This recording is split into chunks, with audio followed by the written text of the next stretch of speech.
left the door wide open, like you meant to stay, but all I found was silence and a note that said goodbye. I should have known, I should have seen, love don't fade, it just turns mean.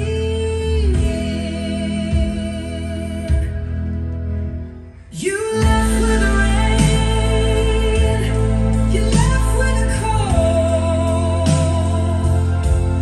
stole every sunrise, left me with a soul so old. I waited for you, but you never came. Now I'm stuck in the dark, calling out your name. Whiskey in my cup, but it don't taste right. Tried dancing with the devil, but he just laughed tonight. Your ghost still lingers in the cracks of my mind, and every song on the radio sounds like a goodbye.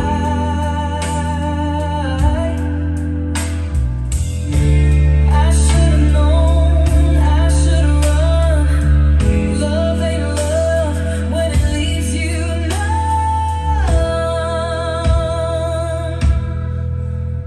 You left with the rain, you left with the cold, stole every sunrise, left me with a soul so old. I waited for you, but you never came. Now I'm stuck in the dark, calling out your name. You said forever, but you meant tonight. But you meant tonight. I built a home, you set it alight. Now I walk these streets, a ghost in my skin, looking for love in the wreckage within. You left with the rain, you left with the cold,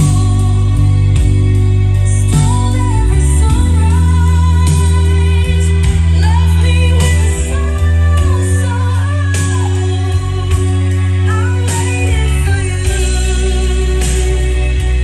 but you never came. Now all I got is whiskey and rain.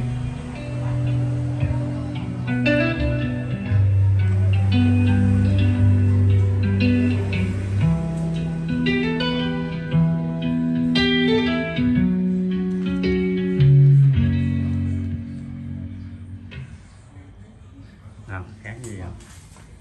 Hả? Đấy nghe là nó khác là đồ khi mà đồ quả bóng Bị đau nhức xương khớp, đau vai, đau lưng, căng cơ, cứng cơ, đau. Nó đậm hơn ha, đậm nền bát ha. quả bóng thì nó khác. Tê lê với bu là chắc âm nó khác nhau hết.